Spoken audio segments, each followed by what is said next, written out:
Thomas Edison made thousands of attempts to create the electric light bulb, but someone asked him once whether he was frustrated at so many failures. And he said, "I haven't failed. I've just found 10,000 things that just won't work."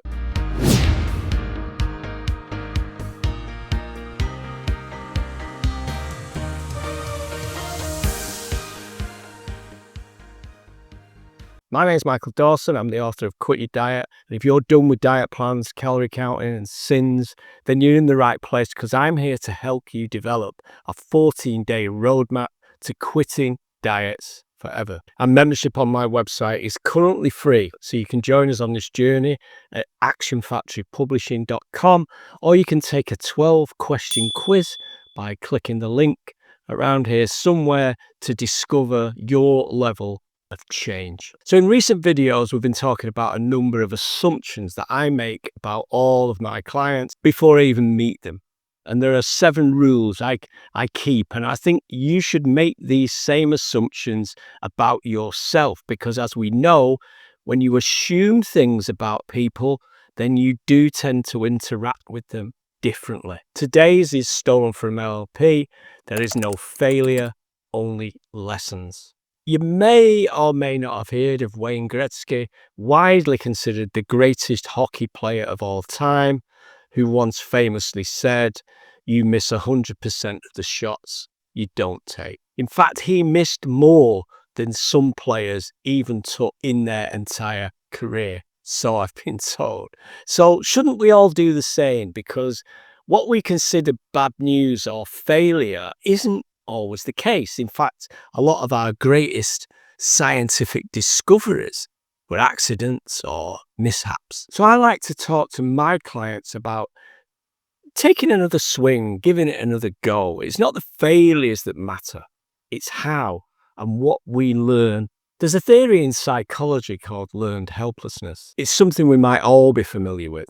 There's no point trying. I did that before and it failed. So tests done with animals show how they actually give up trying to avoid pain, because they've all been trained not to escape. Just like we do when we get in the same situation, we kind of just throw our arms up and kind of give up. You look at an elephant in a circus. So this huge, powerful animal is tied to a little stake in the ground, and he could rip it up and walk away without us even realizing.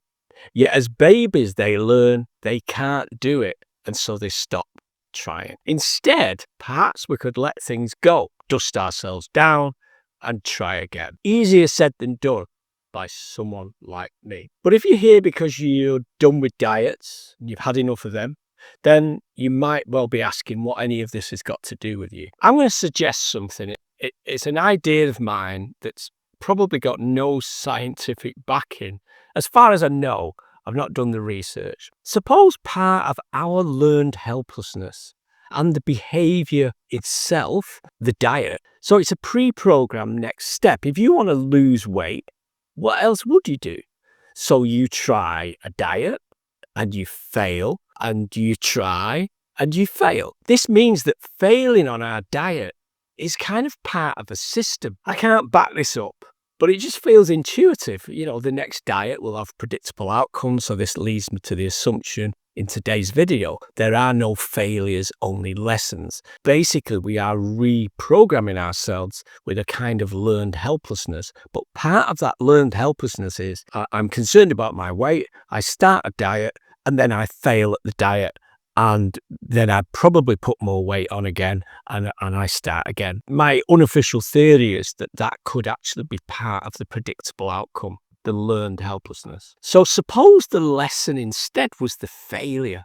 Suppose the fact you start a diet defines that you'll fail. My suggestion is that instead of the same program, we change the script and we do something totally new, never expected, and something you'll need to reprogram from scratch. And that is that we quit diets forever. The lesson we've learned, and this is backed up by science, that it's in all likelihood, if you're on a diet, you're going to be heavier in the future. I love writing these videos because my mind simply flows from idea to idea. But what if we did end up in a place where you joined us and you decided you were quitting diets forever. Thinking like those weightless people, those everyday people who never go on diets. What if you could build a toolkit that could help you switch your thinking, look away from the problem, and enjoy the solution, just like we do with all of our clients facing very, very serious problems? What if you were willing to forgive and forget the past failures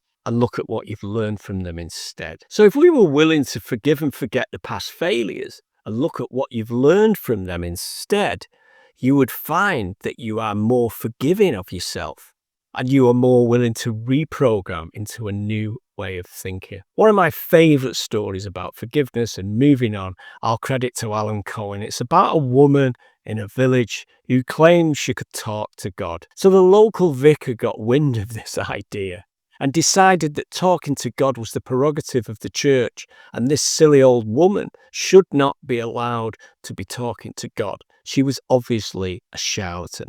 So he popped down there to see her and sat and had a cup of tea and surreptitiously brought up the idea of talking to God. "Oh yes," she said, "I talk to God every Sunday." And he talked back to me. So being a wiry old vicar, he decided he was going to work out what was going on with this little scam. He said, "I wonder if when you next speak to God," did you know I was doing the vicar's voice? I went a little bit Irish there. I don't know why that is. I'm sorry. "I wonder if when you next speak to God, you could ask him about something." She says, "Of course I will." Well, when I was in the seminary, I did something quite naughty and I can't really remember, but I just wondered, could you ask him about that and ask him what it was and ask him, will I still be forgiven? She said, "Of course I will, I'll ask him." Well, the following week, the vicar went back, sat and had a cup of tea, and he said, oh, but Jesus, did you manage to speak to God on Sunday?" She said, yes. "And did you ask him about what I said about the terrible thing I did? Did he tell you what it was?" And she said, "No, I did. I did speak to God." "And what did he say?" And she said, "He said, I forgot." So maybe we should do the same thing, simply forget and instead do something different instead. Thank you for being there. My name is Michael Dawson. I'm the author of Quit Your Diet. It's a book with a simple idea. Quit your diet with a difference. That is, this time you know when you're quitting, and more importantly than ever, you know exactly what you're going to do next. And if that idea sounds interesting, then my membership is currently completely free forever. If you become a legacy member by signing up at actionfactorypublishing.com, you will get full access to downloads, training, PDFs and tools to help you in your journey to freedom. There's also a 12-question quiz around here somewhere, if you've not done it yet, that will help you determine your weight problem level, but also offer you some solutions in the form of a PDF and video. I hope this conversation's been of interest. It's not always about weight or diet. These ideas have been applied to hundreds of life problems, and they've been a great success. One final favour before you go, it takes half a second. It's a little thank you and a little tap on the thumbs up button. A comment or a share will garner a response from me personally, and it all helps us to kind of spread the word. So if you're already in my tribe, you're done with diets, and then the same applies. Get together, a couple of friends, and join us in the revolution of quitting a diet forever. In the next video, I'll be talking about the interesting idea about problems. Today's problem was yesterday's solution. I'm going to see you there. Thanks for listening.